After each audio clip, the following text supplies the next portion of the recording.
बर्तमान बड़ खबर पानीपाग को नहीं पुणी आसूची नुआ सूचना नुआ अपडेट। आगामी 12 घंटा मध्य भीषण बात्या ओडिशार 6 जिले में प्रबल अति प्रबल वर्षा संभावना हाई अलर्ट जारी कला पानीपाग विभाग। आउ किछि समय पर ओडिशार पाखते तांडव रचि रचि जीव बात्या सित्राग। हेलो फ्रेंड्स मु शक्ति आप देखुंट आज ताजा खबर। तेज यहाँ नहीं कौन रही डिटेल्स इनफर्मेशन आज भिडियो आम जाना ता पूर्व वीडियो गोटे लाइक करूँ जदि पार्टी आपंकर सांग साथी मान भिडियोटी को सेयार करनी जदि फ्रेंड्स आपण मैंने आम चैनल नुआ ही भिडियो देखुंट पूर्व केबी आम चैनल को सब्सक्राइब करना तेज निहाती चैनल को सब्सक्राइब करने सहित पाखे आसुवा बेल आइकन को बजाय रखि था। तेज आगामी 12 घंटा मध्य गोटे भीषण बात्यार रूप नेबार संभावना रही।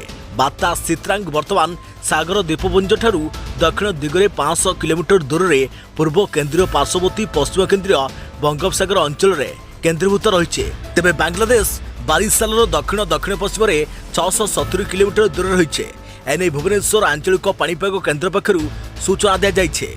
तेज गत 6 घंटा मध्य बात्या सित्रांग घंटा प्रति 12 किलोमीटर बेगर उत्तर उत्तर पूर्व दिगरे गति करुछे। यह आगामी 12 घंटा मध्य गोटे भीषण बात्यार रूप नेबार संभावना रही सूचना देछि पाणीपाग विभाग। तेज बात्या सित्रांग वर्तमान सागर द्वीपपुंज ठारू दक्षिण दिगरे 500 किलोमीटर दूर में पूर्व केन्द्रीय पार्श्ववर्ती पश्चिम केन्द्रीय बंगोपसागर अंचल में केन्द्रीभूत रही सूचना रही। तेज जहाँकि आसंता काली सकाळ सुधा बांग्लादेश तिनकोन एवं सानद्वीप अंचल में स्थल भाग को अतिक्रम करे बात्या। यार प्रभाव में ओडिशार 7 जिले में प्रबल अति प्रबल वर्षा बेले 6 गोटी जिले में अति भीषण वर्षा नहीं सतर्क सूचना। तेज से सब जिलागुड़िक हूँ बालेश्वर भद्रक केन्द्रापड़ा जगतसिंहपुर पुरी जाजपुर और कटक आदि जिलागुड़िक प्रबल वर्षा संभावना रही। सेहीपरि उपकूल ओडिशा रे पवन बेग घंटा प्रति 60 ରୁ 70 किलोमीटर बेगर रहीपे बोली कहुचे।